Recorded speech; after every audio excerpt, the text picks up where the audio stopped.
So, hello mga coach, marami naman tayong sports update. So, isang PBA player na hulihan ng pinagbabawal na bato. Samantalang si Renza Bando at Kiefer Ravina ay medyo lumalapit ang katotohanang makapasok sa Final 12 dahil sa pag-roll out ng dalawang Gilas player na ito.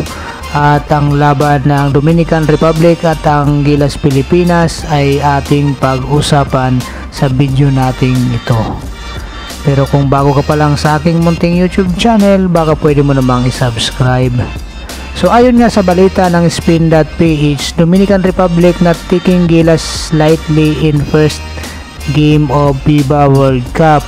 So aware dito nga si our first game is against you. So na-interview nga ito si Coach Danny Garcia. Sabi nga niya, our first game is against you. Si Boys interview by Filipino reporters after arrival at the team of Ninoy Aquino International Airport. So dito nga mga coach, sabi nga ni Coach Danny Garcia na dahil sa Gilas ang mga katapat, dito nga sa follow-up niyang so Dominican Republic is no strangers facing Philippine team that took class during 2020 FIBA Olympic qualifying tournament in Belgrade last July 21. So ito pa yung sinabi ni Coach Danny Garcia that they have the shooters.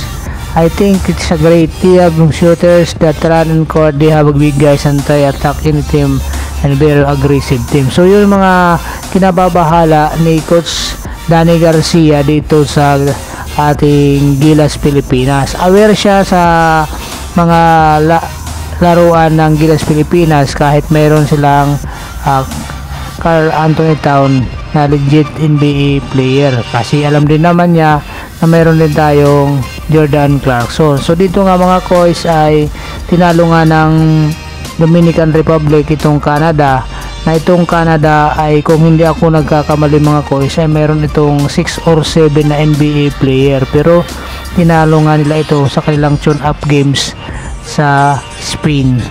So dito nga mga coach, medyo aware tayo dito sa laruan ng Dominican Republic sapagkat meron sigurong nakuhang idea dito mga coach si Coach Tim Con, dahil nga nag-scout si Coach Tim dyan sa laban ng Dominican Republic at saka Canada. So dito nga mga coach, ang laban na nito ay meron na tayong 7'3" na si Kai Soto at may pang tapat na tayo dito kay Carl Anthony Town. So dito nga mga coach, tulad nitong sinabi ni Coach Danny Garcia, ang kinababahala niya dito ay itong si Jordan Clarkson. So ang inaano niya kung paano nila ito didepensahan. So ito yung kailang focus, si Jordan Clarkson. So dito sabi pa nga niya, mas importante nila mapigilan itong si Jordan Clarkson. So alam naman nila itong si Jordan Clarkson ay scoring machine ito sa NBA. So nag-average nga ito mga coach ng 20 plus points sa laban dito sa Utah Jazz, kaya aware nga itong si Carl Anthony Town at saka yung coaching staff ng Dominican Republic na anytime pwede itong pumutok si Jordan Clarkson. So dito sila nababahala. Ngunit ang Gilas Pilipinas din naman ay nababahala kung paano nidepensahan itong si Carl Anthony Town, sapagkat kung sa loob na kaya nitong tumira sa loob, kaya din itong tumira sa labas. So magiging problema nito yung ating mga wingman, kung sino yung babantay dito kay Carl Anthony Town. So para naman sa pangalawa nating balita mga coach, itong sa Spin.ph pa rin. So 30 and Parks out, 6 remain in bubble for Final 12. So out na nga si Teddy Ravina mga coach, kaya dito nga ay nagkaroon ng malaking tsansa itong si Renza Bando at saka itong si Kiefer Ravina nga makapasok dito sa Final 12 ng Gilas Pilipinas para sa FIBA World Cup. So ayon nga kay Sir Homer Sison, since the pool is so loaded, the slot of place, Parks was out because he could not be given a number of shots and minutes. So yun nga mga koys, kaya pala itong si Riri Parks ay natanggal na sa Gilas Pilipinas kasi marami nga siyang kaagaw sa minuto niya at saka sa position niya. Kaya dito nga mga koys ay malaking tsansa dito sa crowd favorite na si Renz Abando na makapasok sa Final 12 ng Gilas Pilipinas para sa FIBA World Cup. So dito nga nakikipagpaligsahan pa nga itong ating crowd favorite na Gilas Pilipinas player na si Renz Abando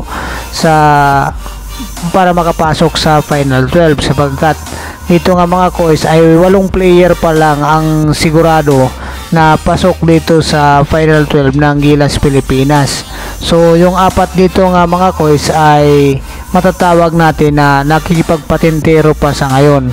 So dahil na pagka-out ni Teddy Rabina at saka Ray Parks Jr., so dito nga mga koys nagkaroon ng tsansa na makapasok itong si Renz Abando at saka si Kiefer Rabina.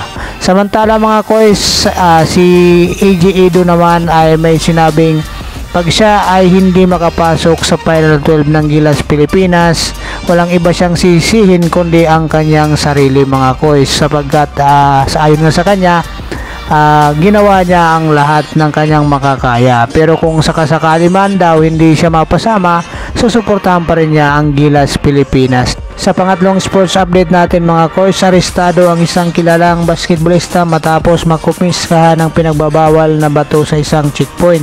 So kinilala ang suspect na si Charles Justin C.G. Lasarte nasa light vehicle inspection area na makuhaan umano ng pinagbabawal na bato itong si C.G. Lasarte.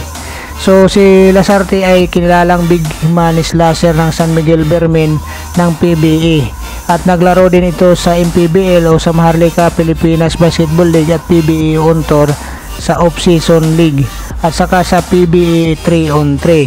So ngayon nakapiit sa Bunawan Police Station at naharap ang PBA player na nagkatagdang sampahan ng kasong paglabag sa RE 9165 o Comprehensive Dangerous Drugs Act of 2002. So sayang ka idol at bata ka pa, 25 years old pa lang, sinira mo na ang iyong career at saka pangalan mo. Sana maging leksyon ito para sa mga kabataan na say no to drugs, like to sports. Maraming salamat mga koys. Kung nagustuhan nyo ang ganitong klase ng video, pwede mo naman pa-likes, pa-share at saka subscribe na rin sa